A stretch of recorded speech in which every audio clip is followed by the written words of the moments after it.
جو ہے مخلوق کو مجھے اور آپ کو فائدہ ہی فائدہ پہنچتا ہے، نقصان نہیں پہنچتا ہے. تو ہمارا اور آپ کا شمار جو ہے پہلے جانوروں میں ہو جائے. امام غزالی رحمۃ اللہ علیہ نے کہا ہے کہ یہ جو دوسرے نمبر کے جانور ہیں جیسے سانپ بچھو ہے اور دوسرے زہریلے جانور ہیں، وہ جانور تم جو ہے مت بنو جس سے اللہ کی مخلوق کو جو ہے نقصان ہی نقصان ہے، فائدہ بہت کم ہے. امام غزالی رحمۃ اللہ علیہ نے آگے لکھا ہے اگر آپ کو پہلے قسم کا جانور نہیں بننا ہے، یعنی انسانوں کو فائدہ نہیں پہنچانا ہے، تو دوسرے قسم کا جانور مت بنو. اگر جانور ہی بننا ہے تو تم جو ہے تیسرے نمبر کے جو جانور وغیرہ ہیں تیسرے نمبر کے جانور بن جاؤ. یعنی تم سے اگر کسی کو فائدہ نہ پہنچے، نفع نہ پہنچے، تو تم نقصان بھی مت پہنچاؤ.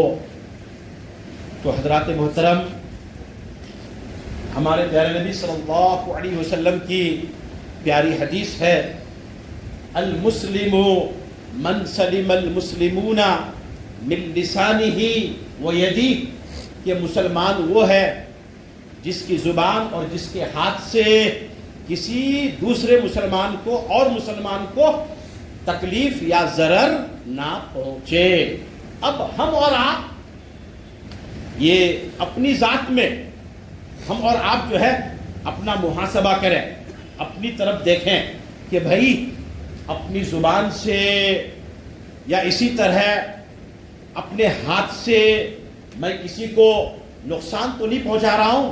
یقیناً اگر میری اور آپ کی زبان سے، ہاتھ سے کسی دوسرے مسلمان کو یا دوسرے بھائیوں کو تکلیف پہنچ رہی ہوگی، ضرر پہنچ رہا ہوگا، تو حضرات محترم ہم اور آپ اپنے آپ کو مسلمان سمجھیں. لیکن حدیث کہتی ہے کہ صحیح معنی میں ہم اور آپ مسلمان نہیں ہیں. دوستو، آئیے میں آپ کو اور تفصیل میں لے چلوں. یہ جو جماعت کی نماز ہے نا، جماعت کی نماز، جہاں تک جمعے کی بات ہے، جمعے کی نماز تو بغیر جماعت کے ہوتی نہیں ہے. جمعے کی نماز کے لیے جماعت کا ہونا کیا ہے؟ شرط ہے. بغیر جماعت کے جمعے کی نماز اکیلے ہم اور آپ نہیں پڑھ سکتے ہیں. جمعے کو چھوڑ کر یہ جو 5 وقت کی نماز ہے، فجر، ظہر، عصر، مغرب اور عشاء، اس میں شریعت کا حکم یہ ہے کہ جماعت سے نماز پڑھنا مردوں کے لیے سنت مؤکدہ ہے. سنت مؤکدہ، بعض حضرات نے اس کو واجب کہا ہے. واجب، سنت مؤکدہ ہم عام طور پر جو ہے اس کو ہلکے میں لیتے ہیں. جمعے کی نماز کے لیے آئے، جمعے کی نماز سے پہلے سنت ہماری غائب، امام صاحب نے سلام پھیرا، دعا چھوڑ دے، کوئی بات نہیں. لیکن حضرات محترم اس کے بعد کی جو سنت ہے، اگر وہ سنت مؤکدہ ہے، 4 رکعت سنتیں جو مؤکدہ ہے، حضرات محترم وہ پڑھنا ضروری ہے. ہم اور آپ اس کا خیال رکھیں. تو سنت مؤکدہ کو ہم اور آپ ہلکے میں نہ لیں. سنت مؤکدہ کس کو کہتے ہیں؟ کہ جس کو ہمارے نبی صلی اللہ علیہ وسلم نے ہمیشہ کیا ہو یا صحابہ کرام کو کرنے کے لیے کہا ہو اور بغیر مجبوری کے آپ نے کبھی نہیں چھوڑا ہو، اس کو بولتے ہیں سنت مؤکدہ. تو دوستو، سنت مؤکدہ کی تعریف یعنی آپ صلی اللہ علیہ وسلم نے ہمیشہ اس کام کو کیا ہے، بغیر مجبوری کے نہیں چھوڑا ہے. تو جب بھی ہمارے اور آپ کے سامنے سنت مؤکدہ ہو تو آپ صلی اللہ علیہ وسلم کی زندگی، آپ کا عمل ہم اور آپ ہمارے سامنے رکھیں. اس کو ہم اور آپ ہلکے میں لے کے سنت مؤکدہ کو نہ چھوڑیں، انشاءاللہ نہیں چھوڑیں گے. تو دوستو، میں یہ عرض کر رہا تھا کہ 5 وقت کی نماز میں مردوں کا شامل ہونا کیا ہے؟ سنت مؤکدہ ہے، اور بعض حضرات نے اس کو واجب بھی کہا ہے. اچھا دیکھیے، یہ جو جماعت کی نماز ہے، آپ صلی اللہ علیہ وسلم بڑے کریم، بڑے رحیم، یعنی اللہ تبارک و تعالیٰ کے بعد اللہ کی مخلوق پر اگر کوئی شفقت کرنے والے ہیں، نرمی سے پیش آنے والے ہیں، تو اللہ کے بعد آپ صلی اللہ علیہ وسلم سے بڑھ کر کوئی نہیں ہے۔ آپ صلی اللہ علیہ وسلم اللہ کی مخلوق پر جو ہے اتنے نرم ہے، اتنے کریم ہے، اتنے مشفق ہے۔ لیکن دوستو، آپ صلی اللہ علیہ وسلم نے کیا فرمایا؟ جب بھی میری اور آپ کی جو ہے جماعت کی نماز چھوٹنے والی ہوتی ہے یا ہم اور آپ بڑی آسانی سے چھوڑ دیتے ہیں نا، تو اس حدیث کو یاد رکھیں۔ آپ صلی اللہ علیہ وسلم کا فرمان ہے کہ میرا دل چاہتا ہے کہ جب نماز کا ٹائم ہو، نماز کا وقت آ جائے، جماعت کھڑی ہونے کا ٹائم آ جائے، میں کسی شخص سے کہوں کہ وہ نماز پڑھائے اور پھر میں باہر جاؤں، میں دیکھوں کہ وہ مرد لوگ جو جماعت کو چھوڑ کر، جماعت کی نماز کو چھوڑ کر گھروں میں بیٹھے ہوئے ہیں، ان کے گھروں کو جو ہے آگ لگا دو۔ تو حضرات محترم دیکھیے کہ آپ صلی اللہ علیہ وسلم جو ہے مجھ پر اور آپ پر جو ہے کتنا ناراض ہیں، کتنے غصے میں ہے، مجھ سے اور آپ سے کتنا خفا ہیں۔ وہ نبی جو مجھ سے اور آپ سے اللہ کے بعد سب سے زیادہ مہربانی کرنے والے، مجھ سے اور آپ سے پیار کرنے والے ہیں، لیکن جماعت چھوڑ کر اگر ہم گھروں میں بیٹھے رہیں تو دوستو اللہ کے نبی ہمارے گھروں کو جلانے کے لیے تیار ہیں۔ تو دوستو مجھ سے اور آپ سے جب جماعت کی نماز چھوٹتی ہے نا، تو اس حدیث کو ہم اور آپ سامنے رکھیں۔ نمبر 2، آپ صلی اللہ علیہ وسلم بہت بیمار ہیں، مرض الموت میں ہے، آپ سے چلا نہیں جا رہا ہے۔ حضرات محترم تقریباً حضرت عباس رضی اللہ تعالی عنہ اور حضرت علی رضی اللہ تعالی عنہ ان کے کندھوں پر ہاتھ رکھ کر آپ سے چلنے نہیں ہو رہا ہے، وہ پیر آپ کے گھسیٹے جا رہے ہیں، اور گھسیٹے ہوئے آپ جو ہے حضرت ابوبکر صدیق رضی اللہ تعالی عنہ کی امامت میں ایک مقتدی بن کر جو ہے نماز پڑھنے کے لیے آ رہے ہیں۔ تو آپ صلی اللہ علیہ وسلم کا تو یہ عمل تھا کہ آپ صلی اللہ علیہ وسلم ہمارے گھروں کو جلانے کے لیے تیار، اور مرض الموت میں آپ سے چلا نہیں جا رہا ہے۔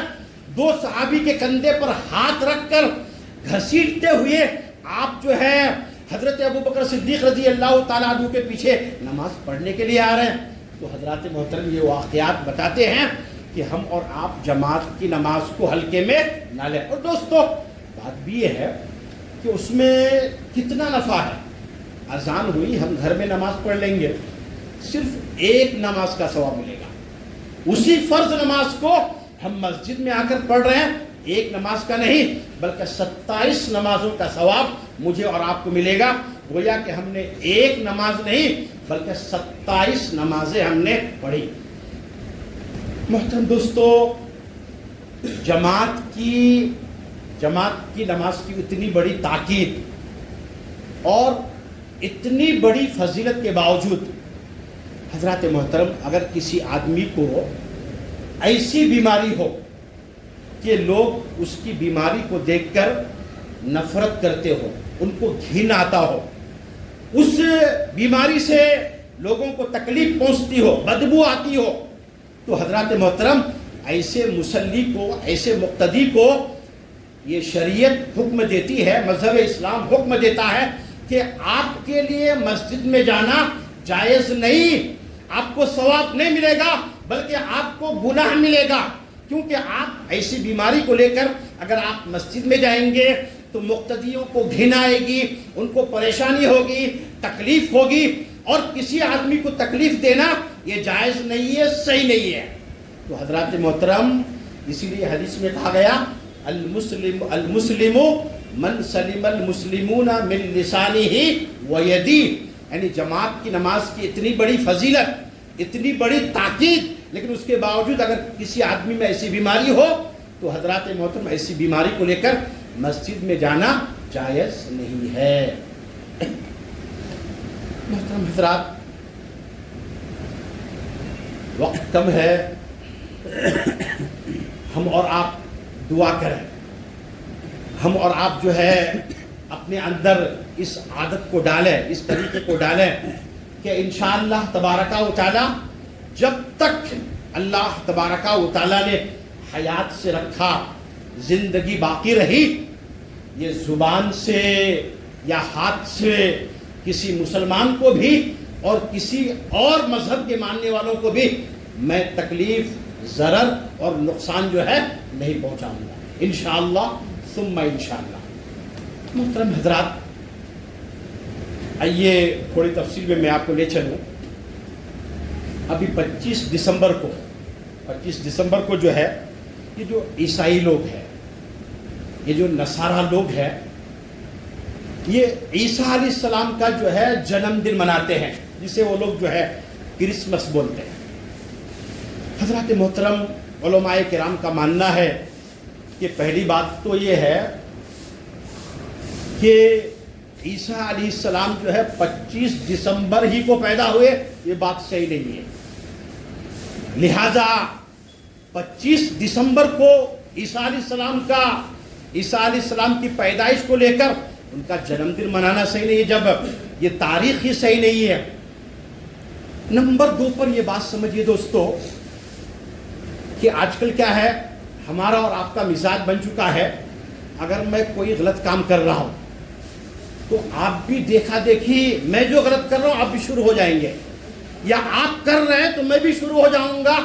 میں یہ نہیں دیکھوں گا کہ آپ جو کام کر رہے ہیں وہ شریعت میں اس کا حکم ہے یا نہیں، ہم اور آپ کر سکتے ہیں یا نہیں۔ تو یہ جو عیسائی لوگ جو ہے نا، یہ جو کرسمس مناتے ہیں یا عیسیٰ علیہ السلام کا جنم دن مناتے ہیں، تو ان کا عقیدہ یہ ہے کہ اللہ تبارک و تعالیٰ نے 25 دسمبر کو عیسیٰ علیہ السلام کو جنا ہے۔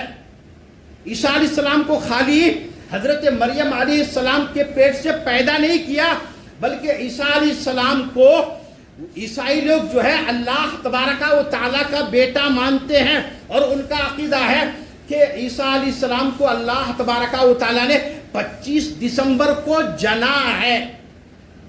اب حضرات محترم، اب کرسمس کے موقع پر اگر ہم کسی عیسائی کو کسی بھی طرح، نصارہ لوگوں کو، کرسچن کو کسی بھی طرح ہم مبارکبادی دیں گے، ان کو خوشخبری دیں گے، تو گویا کہ ہم اور آپ یہ گواہی دے رہے ہیں، شہادت دے رہے ہیں کہ اللہ تبارک و تعالیٰ نے عیسیٰ علیہ السلام کو 25 دسمبر کو جنا ہے۔ یعنی عیسیٰ علیہ السلام کے باپ کون ہے؟ اللہ تبارک و تعالیٰ ہے۔ حالانکہ قرآن ہم ایک چھوٹی سی سورہ پڑھتے ہیں نا، قل هو اللہ احد اللہ الصمد لم یلد، اللہ تبارک و تعالیٰ نے کسی کو جنا نہیں، ولم یولد، اور اللہ تبارک و تعالیٰ کسی سے جنا نہیں گیا۔ اللہ کا نہ اوپر ہے، نہ باپ دادا اور نہ کوئی، اور اللہ کا نیچے بھی کوئی نہیں ہے، بیٹا بیٹی پوتا پوتی کچھ نہیں، نہ نیچے نہ اوپر۔ تو دوستو، کرسمس آتا رہے گا، وہ لوگ جو ہے غلط طریقے سے اس کو مناتے رہیں گے، ہم اور آپ جو ہے، میرے لیے اور آپ کے لیے احتیاط اسی میں ہے کہ ہم اور آپ خاموش رہیں، انشاءاللہ کریں گے۔ نمبر 2 پر دیکھیے دوستو، ابھی جو ہے آپ موبائل فون آن کیجئے تو مہدی علیہ السلام کا چرچا، عیسیٰ علیہ السلام کا چرچا۔ اچھا، عیسیٰ علیہ السلام کے تعلق سے یہ لوگ تو کچھ احتیاط کرتے ہیں، لیکن مہدی علیہ السلام کے تعلق سے اب کچھ لوگ، ان کا عقیدہ اتنا کمزور ہے کہ اگر کسی کو اپنا پیر مانتے، اپنا استاد مانتے ہیں، تو استاد چھوڑ کے، پیر چھوڑ کے ان کو اتنا بڑھاوا دیتے ہیں کہ اب یہی جو ہے نا کون ہے؟ مہدی ہے، یہی مہدی ہے۔ تو حضرات محترم، یہ ہم نے اور آپ نے سن رکھا ہے کہ قیامت کے قریب بہت سارے فتنے ظاہر ہوں گے۔ تو دوستو، ظاہر ہوں گے نہیں، اب سمجھیے کہ ہو گئے ہیں، اور اس سے بڑے بڑے جو ہے فتنے ہوں گے۔ تو یہ ہم اور آپ جو ہے، یہ مہدی علیہ السلام، کسی کو مہدی نہ مان لیں، ہم اور آپ جو ہے کسی کو جو ہے عیسیٰ علیہ السلام نہ مان لیں، اس کی جو ہے ایک بڑی تاریخ ہے کہ دیکھیے، یہ جو عیسیٰ علیہ السلام ہے، عیسیٰ علیہ السلام کو اللہ تبارک و تعالیٰ نے بغیر باپ کے مریم علیہ السلام سے پیدا کیا، اور عیسیٰ علیہ السلام بڑے ہوئے، اللہ تبارک و تعالیٰ نے آپ کو نبی بنایا، اور حضرات محترم جب یہودی لوگ آپ کے دشمن ہو گئے اور بادشاہ کو ان کے خلاف اکسایا، اور قریب تھا کہ بادشاہ جو ہے عیسیٰ علیہ السلام کو قتل کرتا، اللہ تبارک و تعالیٰ نے عیسیٰ علیہ السلام کو آسمانوں پر اٹھا لیا ہے، اور عیسیٰ علیہ السلام دوسرے آسمان پر ہے۔ یہ جو آسمان کے 7 حصے ہیں، عیسیٰ علیہ السلام دوسرے آسمان پر ہے، اور قیامت کے قریب قریب مشہور ہے کہ یہ جو سیریا ہے، سیریا کی جو راجدھانی ہے دمشق، تو حضرات محترم وہاں کی جو جامع مسجد ہے، جامع مسجد میں کئی مینارے ہیں، اس کا جو مشرقی یعنی پورب کا جو مینارہ ہے، اس پر یہ جو امام مہدی علیہ السلام ہے وہ فجر کی نماز پڑھانے کے لیے تیاری کر رہے ہوں گے۔ اس بیچ میں 2 فرشتوں کے پروں پر ہاتھ رکھ کر عیسیٰ علیہ السلام یہ دمشق کی جامع مسجد میں اتریں گے۔ تو حضرات محترم یہ جو عیسیٰ علیہ السلام ہے، مہدی علیہ السلام ہے، اس کی ایک بڑی تاریخ ہے۔ اب ہر آدمی کو ہم مہدی بولنے لگے اور العیاذ باللہ لوگ اپنے آپ کو عیسائی بولنے لگے، تو دوستو اگر ہم نے کسی جھوٹے آدمی کو مہدی مان لیا، کسی جھوٹے آدمی کو عیسیٰ علیہ السلام مان لیا، تو ہم اور آپ مسلمان نہیں رہیں گے، یاد رکھیے گا، اسلام سے بالکل نکل جائیں گے۔ تو دوستو میرے لیے اور آپ کے لیے ضروری ہے کہ ہم اور آپ اپنے ایمان کی جو ہے حفاظت کریں۔ محترم حضرات ایک بات اور عرض کر دوں کہ یہ جو